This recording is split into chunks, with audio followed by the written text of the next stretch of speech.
We are so pleased to introduce our Ally for Equality honoree tonight. Bradley Whitford, a classically trained stage actor who has received critical acclaim for his roles in theater, film, television. He quickly gained overnight fame as the sarcastic yet vulnerable Josh Lyman on NBC's The West Wing. He isn't afraid to fully put himself into every role.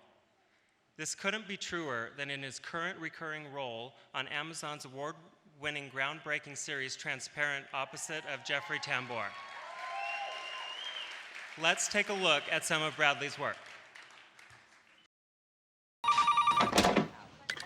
Time number 1 was on the steps in front of my apartment when you kissed me. It was snowing. Time number 2 was when you came over after the State of the Union. Time number 3 was at your house when you put on your bootleg tape of the Stones at Wembley Stadium and put on your feather boa and sang Honky Tonk Woman. Time number 4 involved a variety of hosiery. Josh, I'm going to stop you right here, okay? You need to listen to me. You have to listen to me. I can't help you unless you listen to me. You can't send Christmas cards to everyone. You can't do it. Forget the SPR. Let's get the IMF loans like we said we were going to. Listen to what I have to say about Didion, and please listen to me. Why would Mr. Wheeler and the others behave so outrageously? Because they found out Andy was sick? Perhaps. We have lawyers who've had heart attacks, ulcers, prostate cancer, leukemia. No one sandbagged them. You ever given any thought to a Braille watch, Frank? Randy. Stevie Wonder wears one, or do you rank on him, too? Honey, please. It's all right, Gloria. I enjoy Randy's observation. My wife's name is sensitive. Gail, Frank. Can you hear that? Gail. Excuse me. Gail.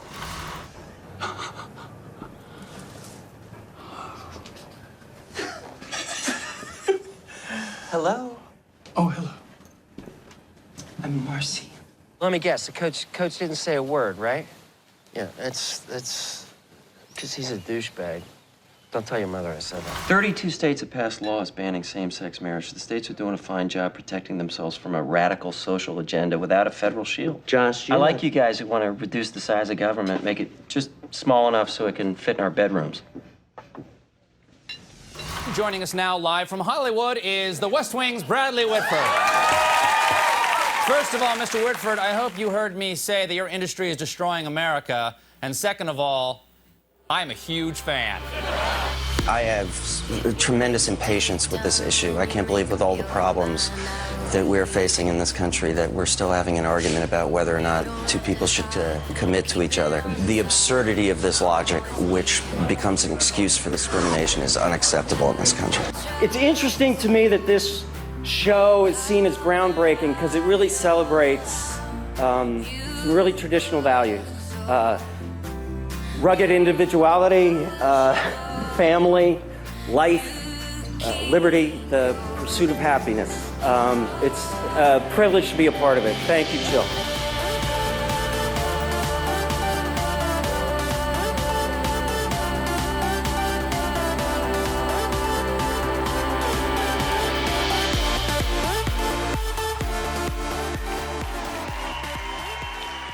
Please welcome HRC's Ally for Equality recipient, Bradley Whitford.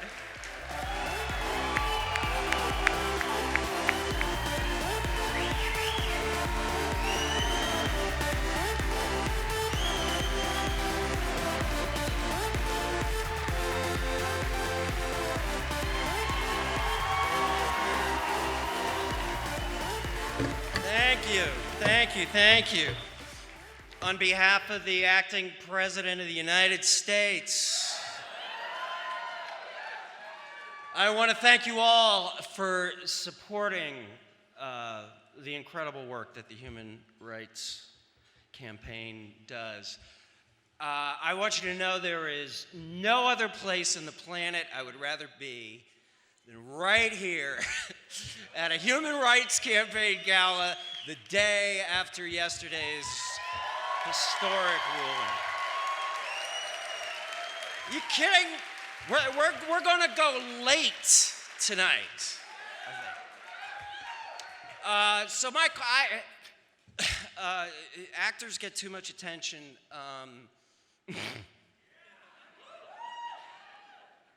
And and yet it never fills the God-sized hole in my soul.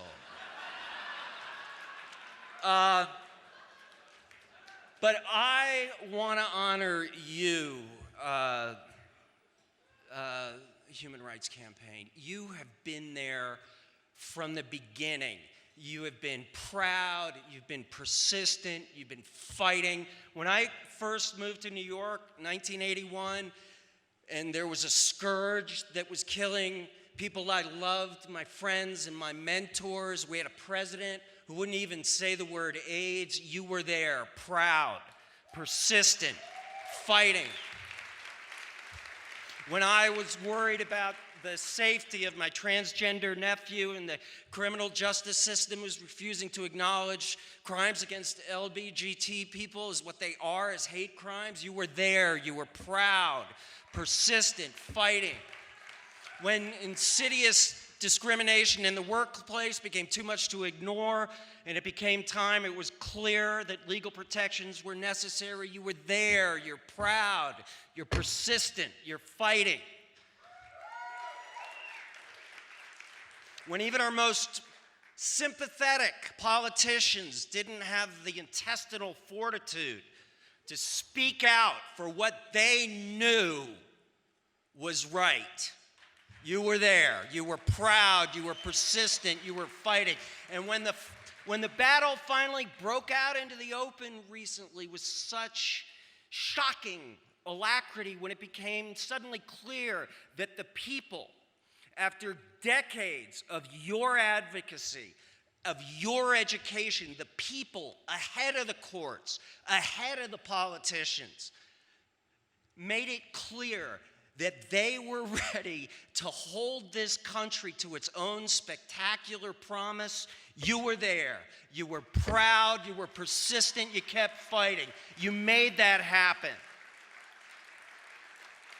You made what so recently seemed to be an impossible dream a reality. And as a citizen, as a father, my daughter, I am proud to have with me tonight. I want to thank you from the bottom of my heart. So we can celebrate tonight, but as everybody's been saying, the fight goes on.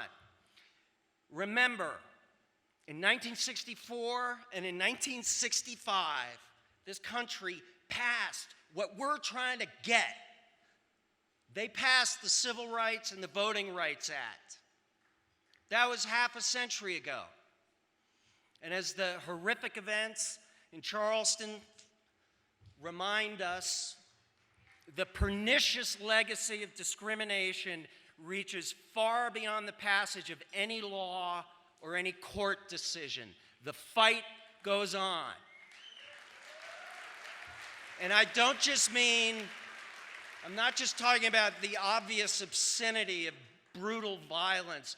I'm also talking about institutionalized discrimination like the current assault on voting rights. It's disgusting. It's an ongoing attempt to disenfranchise minorities, elderly, young people. Right-wing extremists are fighting to make it harder for citizens to vote than for a felon to buy a gun. It's perverse, and we need to fight it.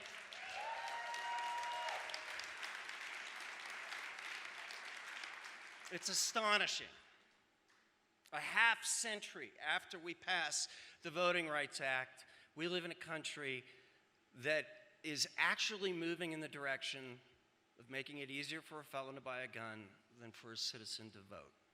So don't forget, the fight goes on. Thousands of years of homophobia did not go out the window with the first Village People album. And as powerful as yesterday's decision was, it's not going to end there either. We celebrate tonight, but the fight goes on. It turns out we don't just get democracy. We have to make it every day.